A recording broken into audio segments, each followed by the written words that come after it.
Hello and welcome to the ReConnect podcast, a weekly show sponsored by the Anasazi Foundation and powered by Sturry Studios. I'm Ganel-Lyn, your host.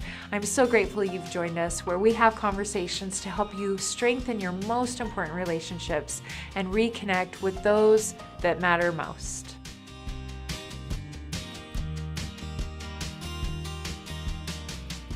I'm so grateful today to have an opportunity to just have a conversation, just me and you. We usually have some amazing guests here, but once in a while, I just want to come and have a conversation with you. If you'll make sure that as you are watching this on any of the platforms, or if you find me on social media, if you have any questions or topics that you would like us here at the ReConnect podcast to tackle, I would love to hear from you. I would love to hear how this podcast has helped you in some way or helped someone that you love. And if you have a topic that you are hoping we'll tackle, please send us a message. The Anasazi Foundation has an Instagram and Facebook and YouTube channel, as well as I do, and we would love to hear from you. Today I've been thinking about what conversation we can have with just you and I, and what stood out to me lately is in the work that I do in the speaking and media and writing, is that everywhere I go, I meet people that are battling their own battles. And what do I mean by that? Maybe they're dealing with mental health issues, depression, anxiety. Maybe they're dealing with addiction, with pornography, drug abuse, alcoholism, shopping. Maybe you're battling a battle with some postpartum issues. We just had a conversation with someone about this exact topic. And what I've come to know, I'm old enough, I've walked the planet long enough to know that in all of our walks of life, there's always someone walking alongside of us that is battling their own battle. And oftentimes we go to church or we go to work or we go to school and we think everybody's got it all figured out. They're looking like they have it figured out on social media. They're posting about their trip to Hawaii or their recent, weight loss or their kid just got accepted to Harvard. And it looks as if all the world has some secret to figuring out how to do everything great. And we don't really see the battles that we're all facing. And maybe you're in a season of your life right now where you're not battling something. Maybe it's a sleepier season and you're just kind of coasting along right now. And that's okay. I think we need those times of rest, of regrouping, of reconnecting. But what about if you're finding yourself on the battlefield right now? I know for our family, the last few years, we've battled what maybe many of you have, which is financial stress. We had been married over 20 years, and my husband lost a job, and we had never gone through that experience before. And I thought, I believe in a God that wants me to become like him, which means he's going to allow me to have life experiences, struggle through certain things that are going to help me learn about myself, learn about him, learn about my faith. And so when that first job loss happened, I was kind of like, okay, we can do this. We can learn some lessons here that are important. That job loss extended over a period of time where we went through all of our savings. We sold our home, everything we owned. We had a huge loss in that process. My husband dealt with some skin cancer. Our dog was killed. I felt like we were a really bad country song or something. And I know that our family was taught some important lessons. First of all, we learned that we could live without a lot. We learned that we could live without some of the stuff. We got rid of cable. Back in the day, we didn't have Netflix to binge watch. So if you wanted to watch any shows, you had to have cable. And we really downscaled our lives and got rid of a lot of things. We lived in a little tiny rental house where we were kind of on top of each other. And we realized we were really happy. My husband ended up getting another job, and we ended up building a new home. And we moved into that new home, and we kind of felt we were in recovery. And I think with battles, whether it's job loss, chronic health issues, any struggle maybe in your marriage of betrayal, addiction, struggles with your kids, whatever it is, you can get into a place where you're like, oh, okay, I see what that was about. I was learning some important lessons. I was learning some things, and I see the blessings of that. And we were kind of in that phase of recovery where we had made it through this time in our lives. We had learned some lessons. And then I remember one day we were kind of in a new rhythm, and I was paying some bills, and we got new tires on the car. And if you've gone through job loss, you probably understand how it feels a little bit like you have to put all the extras, and some of them are essential, on hold because you're just doing the very, very bare basics. And that's where we were at. And then my husband walked in the door that day at 3 o'clock in the afternoon, which was not usual, and it was a signal something was wrong. This job loss that he just experienced that day was going to be very different than the first. The first one, we had some resources to pull from. This one, we had been in recovery. We hadn't gotten to the point where we had savings, extra food storage. We didn't have anything to sell. We had already sold everything, and we were in the process of trying to like comb the classifieds and buy what we had sold. And I remember feeling a different heartbreak and worry for my husband. One job loss was okay, but what was it going to do to his psyche, to his spirit, to feel like another one was now before us? And we did some prayer, and we did some counsel, and we were told, God made it clear to us that we were going to be cared for the second time around. And yet it was a very difficult time. We really had to live on faith, and people came to us during that battle and would stick money through the door. We would get gift cards in the mail. We would have miracles happen, but we had to really learn how to rely and trust God. It went on way longer than I thought. I thought for sure, okay, we'll be unemployed until school starts. And then school started, and we were still unemployed. And then I thought, well, at least by Halloween. By Halloween, we were still unemployed. Okay, by Thanksgiving, for sure. It went all the way to a week before we lost unemployment. And the job that he got was underemployment. It wasn't the dream job. It wasn't actually even enough to live on. And without boring you through all the ups and downs of this specific battle, it went on for a long time. Underemployment was almost harder than unemployment because everyone thought we had a job and we were making it. Maybe you can relate to this. And I remember feeling like the strain in our marriage was that elephant in the room. He was doing the best he could. I was doing the best I could to manage the resources we had, keep our family feeling kind of normal. And then for many of you that know my story, we then experienced some grief on top of all of that with the suicide of my sister. I then was working on my first book, and I had a speaking career started, and all of those things were happening, but it was a lot of juggle, and the underemployment was taking its toll. We were starting to just feel like we couldn't talk about the thing that was really the burden in our lives.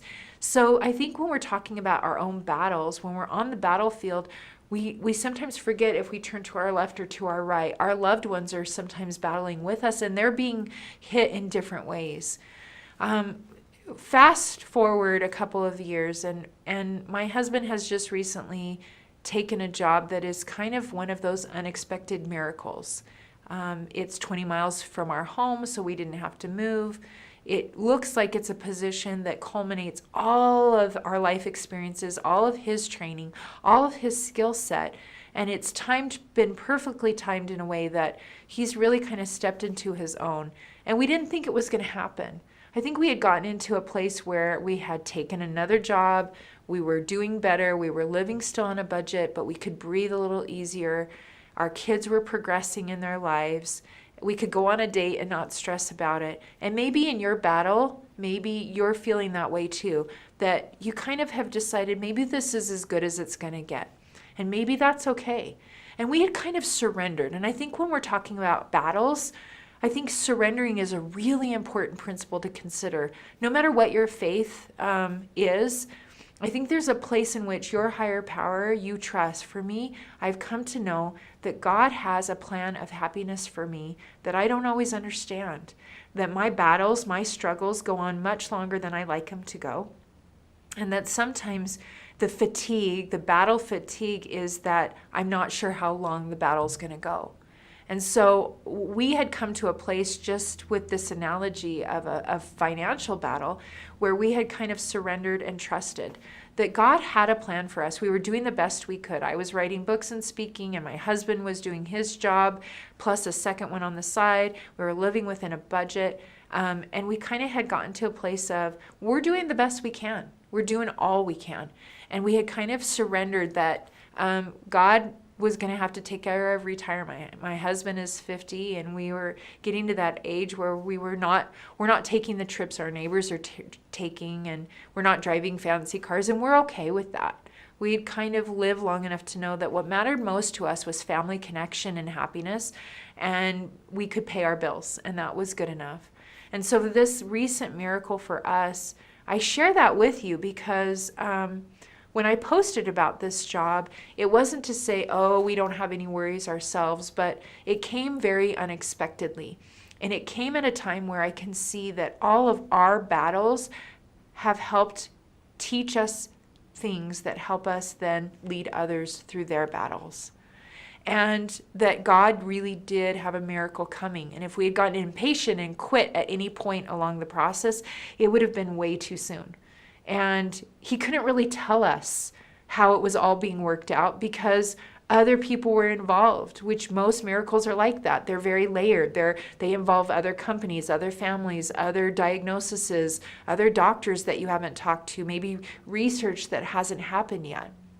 And so as I was kind of pondering on what could I share for this solo message on ReConnect podcast, I thought it's so important in the conversations I have with the work on suicide prevention, on mental health, on faith, on family, that I often say to someone that's struggling that reaches out to me, they're so tired. They're so tired of fighting. They're so tired of fighting their own battles. And I just mentioned this to someone the other day that deals with some chronic depression and anxiety. And she had gotten really tired. She had pulled off social media, which I think is super wise. And I said to her as she returned and kind of did a public post about where she had been and what she had been struggling with, she said, I'm back and it's been almost too much. This one almost took me down. And I posted a comment on her post and it said this: thank you for fighting your own battles so that you can help others in leading through their battles. You're going through something right now that is a battle that feels so specific to you that no one else can relate to. And I know you're getting tired. I know for my own journey, I've gotten super tired with trying to make the money work, to make the chronic illness work, to make the addiction stop. And I know that for those that tune into this podcast and then share it with others, you are coming to this community because you want new tools in your toolbox to fight on your battlefield. But what I wanted to share in the message today that was on my heart, it was this.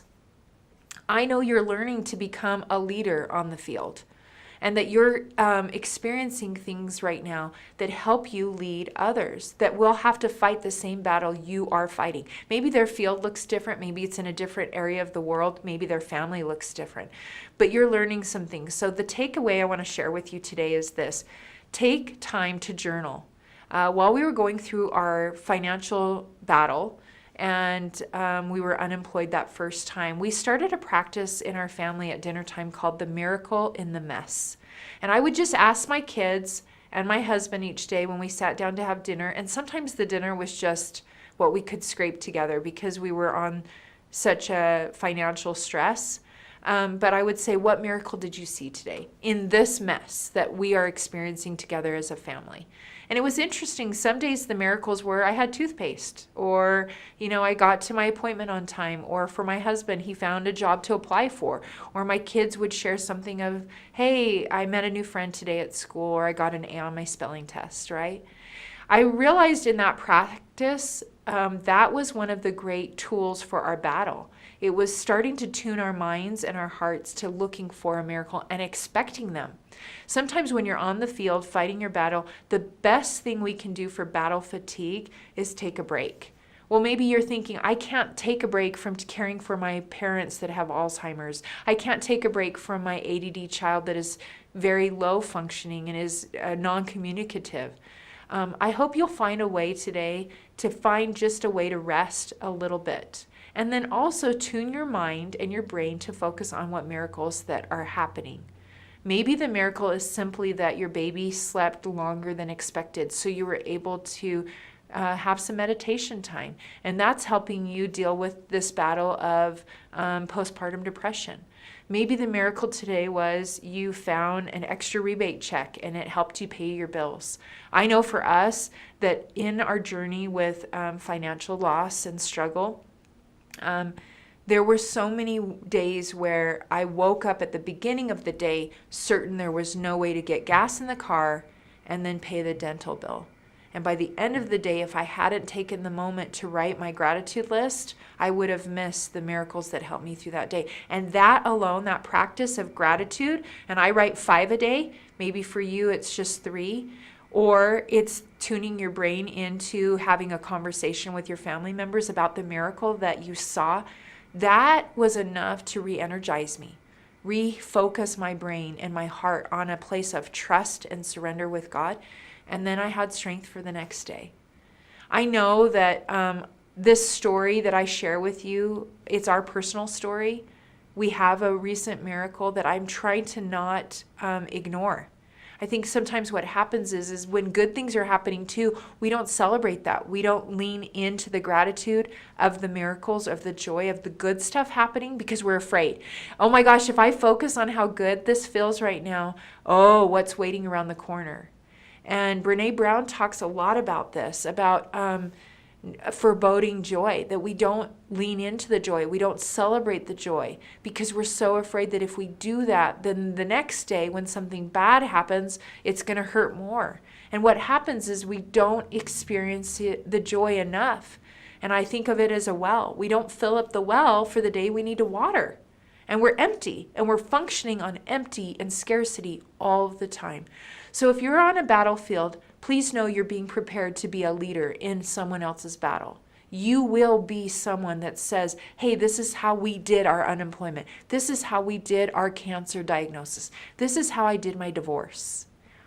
First and foremost, you're being prepared to be a leader in a battle. Number 2, lean into, with gratitude, the joy, the miracles you do see. Don't be so afraid to celebrate. When I posted about my job, my husband's new job, I had fear that it was going to trigger people that are still struggling with their own financial stress. Instead, the opposite happened. I had hundreds of posts that said, I needed to hear today someone else had a miracle. I needed to be reminded because I followed your family for the last 8 years and I've watched your journey, that you weren't expecting this, that God was working a miracle in your behalf. And so please share, post, celebrate. When you see something that feels joyful, be excited about it. Don't be afraid of sharing that with your friends and family on social media. Share the good news, because I think your good news may give someone else that boost in their arm, that boost to their spirit, so they can show up to fight another day. I hope that something I've shared today on this podcast, this ReConnect podcast, reconnects you to your faith, reconnects you with your family, reconnects you with that warrior inside of you that knows how to show up on the battlefield, even if you're beaten and battered and bruised. We all have those. Those beautiful scars are the I think, badges of our battles that say to others, you know, I love more completely because of what I've survived in the loss of my marriage, maybe. I show up in faith more because I struggled with my faith. I value this couch I'm sitting on because I've lost all of my stuff at some point in my life. I think as we share on podcasts, on YouTube channels, on social media, at our dinner tables each day, we have a responsibility to not just gloss over and tell all the good stuff, but tell some of the hard stuff. And that's what we try to do here on the ReConnect podcast. We try to have conversations around addiction, mental health, divorce, loss, but in a way that we frame it so that we're honest about it, and then we show how, in circling back, that you can reconnect with yourself, with your higher self, with your relationships in even a more deep personal way. Not in spite of your battle, but because of it. I honor you in the battle that you're walking through right now, that you're fighting through. I know you're going to be a leader. I know you're going to help someone else that is tired, that sat down on the battlefield and said, nope, I can't go one more step today. If you're listening to this today and you've kind of decided, I'm done fighting, I'm done with my life, I'm done hurting in this way, I'm done feeling this way, I'm going to invite you to consider this. 1, we need you. We need what you're learning. So journal about it. Capture it, because there's going to come a day you're not going to feel this dark. You're not going to feel this tired. You're not going to feel this sad. And whatever you're learning, you're going to forget how it felt today, how bad it felt today. And I invite you to write down somewhere, record it on a blog, I don't know, Marco Polo a friend, and let them know today's been a really hard day and I'm still going to show up tomorrow because we need you. Number 2, I see you. I see how you feel that everyone around you is skating through life and somehow God's got it out for you because you not only have had a cancer diagnosis, but your husband just walked out and your kid you just found out is addicted to heroin. I've met those people that it feels like there's a season in their life where the fights never stop. The battles are on multiple fronts and they're tired. And you're thinking, Ganel-Lyn, you're totally oversimplifying this. I don't think you know what is happening in my life. Oh man, if I could tell you the last 5.5 years, many of you know about the job loss, the chronic illness, my sister's suicide. You don't know about the 10 other very traumatic things that have happened in our family and in our extended family. And not because I won't share them, but sometimes people don't believe me. I know there's some heavy stories happening out there, but I see your muscles, your spiritual muscles, your emotional muscles, they're growing. And you bring value to the planet because you keep showing up, even if you're a mess, even if you're bleeding and bloody. And I hope that something I shared today to you helps you hold on for your miracle because it's coming. I trust in that. I trust in that because it's happened so many times for me. And it always happens in that moment where I think I can't do one more day. Those miracles are the most beautiful ones. And that's why I wanted to celebrate and share our family's miracle. I love watching my husband get in the car every day, go to a job that he was prepared for. He was prepared in those other job losses. He was prepared in his own father's struggle with MS. He was prepared in our own family's journey through grief and chronic illness and loss. He was prepared in a way to be a more empathetic leader, manager, and boss. He has been prepared in his disappointments and his own battles. And I love seeing that come together for him in an age where he kind of thought the parade had passed him by, that all the young guys were getting these opportunities, but not him.